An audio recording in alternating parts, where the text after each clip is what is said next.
Good morning. I'd like to welcome Ms. Priscilla White Perry to A is for Authors. And so before we get started with interviewing Mrs. Perry, I want to tell you a little bit about what I know.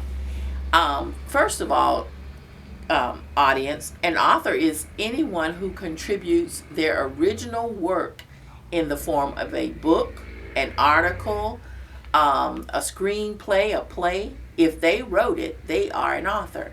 And so I have met Miss Priscilla Perry through the years while I've been in Fort Meade. And she is just an excellent author. And so she is a contributor to the Fort Meade Times. The Fort Meade Times is found in the Herald Advocate. And the Herald Advocate serves the Peace River Valley. And if you know anything about Fort Meade, you know that the Peace River runs through Fort Meade. And so those towns that the Herald Advocate covers are Wauchula, Bowling Green, Zafo Springs, Ona, and of course Fort Meade. And so we're just so happy that the Herald decided to have us as a part of it. And Mrs. Priscilla, and I call her Miss Priscilla, is one of the major contributors. And so welcome Miss Priscilla Perry to our A is for Authors. I am so honored that you would even think of me, and thank you especially for this. Well, you're quite welcome. So the first thing we want to do is talk about your writings. You have some great articles in the Fort Meade Times. And one that has struck me lately is the one on monument parks. Tell us a little bit about that. Well, it actually started when you drive down to Monument Park, you'll notice that it's just some trees and an empty lot. And it's got the monument. It's got some different little things on there to let you know that something went on, but you don't really pay any attention. And ever since I came to Fort Meade, I heard there are people buried there. That's the site where the battle was. The Battle of Peace River is what we're talking about, 1856. And so I just got conflicting messages. And as I looked at it, I thought, well, no matter what, it seems like that should be a pretty special place in our town. It should be respected. And so as I decided, and I had people also come to me and ask me, that can you do something about Monument Park? The neighbors were just kind of upset about that. So anyway, I started my research, and as I got into it, I was just more intrigued and more interested. And of course, I'm a history buff anyway, so as I found more and more information, I thought I need to share this because I don't think the people in Fort Meade know what Monument Park is. So I started at the beginning and worked my way up through three separate series. Mm-hmm. And so, I mean, the information has just been fascinating. And so you had to do a lot of research to write about it, right? Yes. And so it becomes, you're the author of that piece, even though you had to base your research on somebody else's writing. Were you enlightened from your research? I was very enlightened because, number one, I found out that when you do research, you're going to find conflicting information in that also. So you kind of have to dig deeper and deeper and pull away the layers until you can get the closest information to that point of history. So I was very enlightened. And I walked away from that with a deeper respect for our history and for the people that gave their lives during Peace River, the Battle of Peace River. And it was a very touching experience for me. And you mentioned that you came across different information and you had to kind of resolve what was really the fact and what really may have happened or whatever. Mm-hmm. So that leads me into the question, what have been some of the challenges that you faced for writing for the city of Fort Meade? Well, actually, this is a delight for me. I want the people in Fort Meade to know what's going on in Fort Meade. And so I was very fortunate to be at the grocery store at Fresh Choice when Jim Kelly, who is the owner and publisher of the Herald Advocate, I happened to be there, and I kept hearing hints that maybe he would give a column to somebody, because if you look through the paper, you'll see little communities have their little columns. And I thought, well, I need to know that so I can let people know.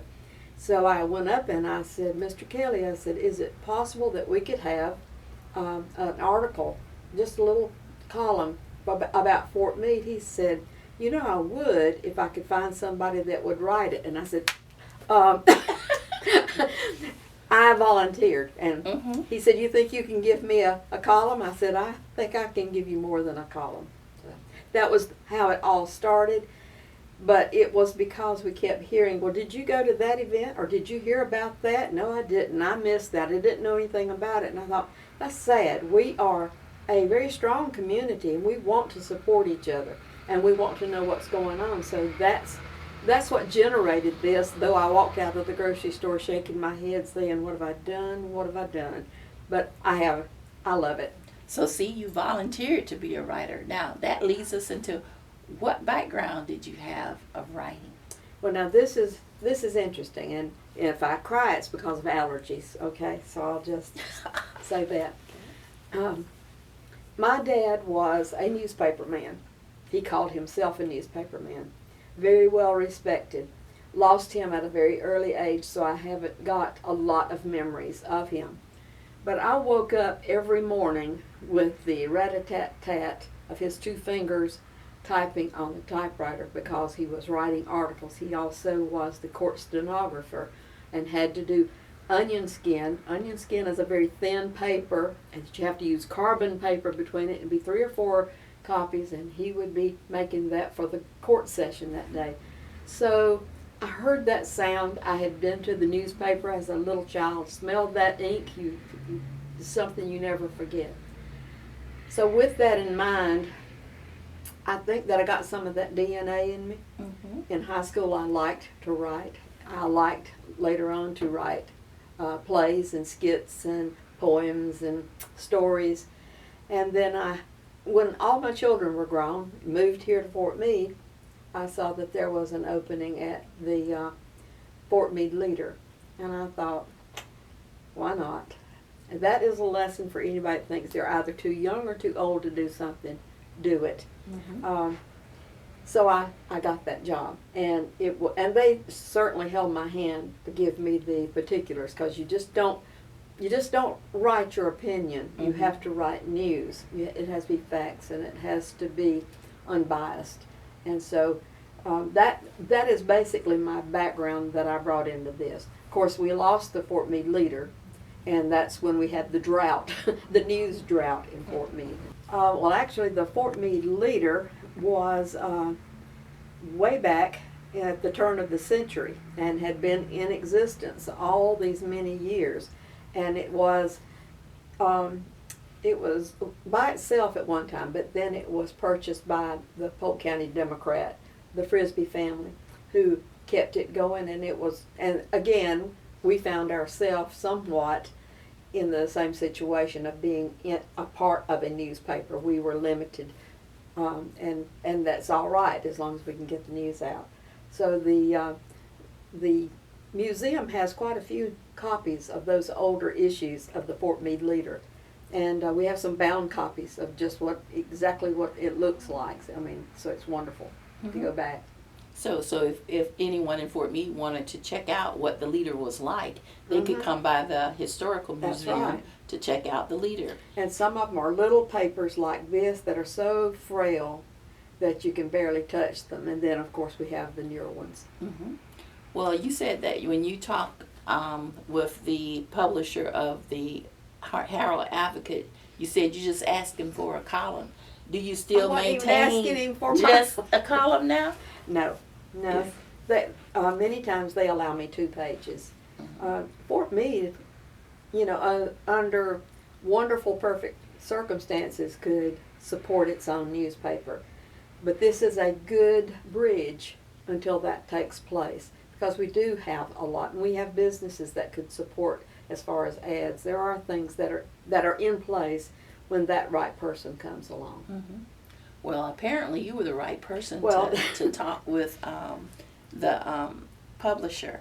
And so you apparently have some of those qualities that reporters have. What do you think are some of the things that drive you to write what you write and do what you do?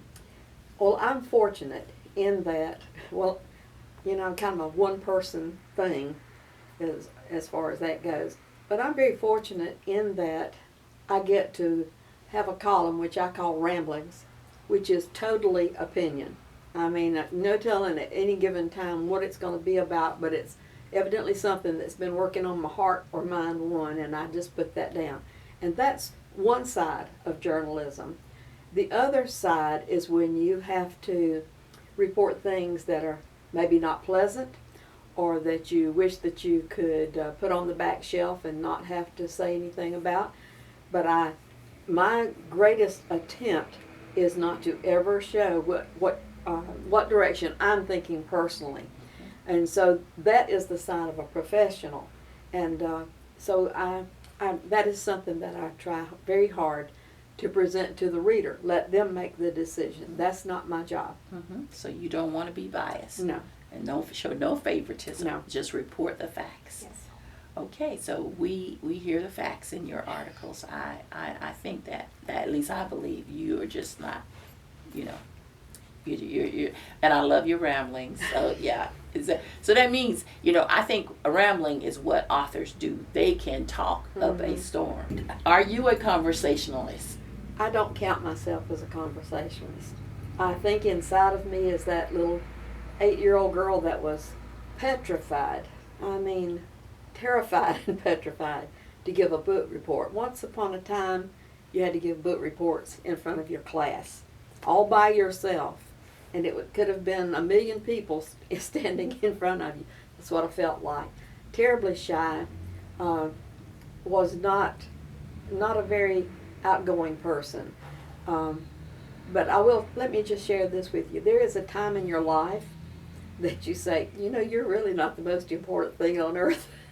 Everybody is not looking at you. Step back and take your proper place. And so when I came to grips with that, I realized, as my mother used to say, 100 years from now, what difference is it going to make? And the other thing she would say, these people don't know you. Mm-hmm. So I kind of hide behind that facade. I do love people, and I am very, very blessed to have many, many friends. But as far as being a conversationalist, you are very honored to have me. Well, I think that writing helps you put that conversation that you would not ordinarily say to someone down, because somebody is reading what your thoughts are, or reading your words. And so as you reflected on your father pecking with his fingers and moving fast, he had something in his head and he had something to say. And so by writing, you have something to say. And it's not like you're not going to see the person looking at the page and saying, oh, why did she say that, or whatever. You know that you put down your expressions of what was in your head. And so do you think that helps be a better writer, because you can express yourself freely through the written word? I think so, yes. That's much easier than conversation. I will definitely agree with that. Yeah, okay. Well, so do you enjoy, what can you tell us? Well, I said, do you enjoy writing? Of course, I know you enjoy writing. You can tell it by your words that you've written down. And you can tell by your dedication to the community. You have to be almost everywhere all the time, don't you? Yes, and it just really bothers me that I can't be in 10 places at one time. But it works out. And people are really good about sending me pictures with the information so that I can put it in the paper. So that's a plus. Yeah, well, the community, if I could speak for them, I think they really appreciate all that you do. Now, You're kind. Your kids, do you kind of share stories? Because in your ramblings you got all of this wisdom that is stored up, and you just want to say something. How do your kids feel about you and your writings? Sometimes they just shake their head. I'll have to admit. I have 4 children, and of course they're all grown and have children of their own. But I have one in particular. if I can just mention that I have 4 children, and they're all very separate personalities. 2 of them are very artistic and nearly bohemian, and then 2 are very, everything has to be like this. But I think that they gain that confidence and just try it. I've always said you can't make a mistake in art, whether that's painting or the written word or whatever. But you got to express yourself and put it out there. You may be very surprised and pleased with what you see and what the results are. Mm-hmm. Okay. So they appreciate you, don't they? I hope so. Yes. Well, is there anything you want to add? All I can say is this is an opportunity for someone of my age to be able to do something for the community. And I consider Fort Meade my community. I am from South Carolina, if you haven't figured that out. But I am from a small town, and Fort Meade has adopted me, and I have adopted them. And I cannot tell you how much I appreciate and love serving them. Well, we appreciate you. And we appreciate you coming on A is for Authors, because you truly are an author. Some of us would not want to write for the newspaper, but you volunteered and you have a job, I guess. And so we appreciate you and thank you for being with us this afternoon.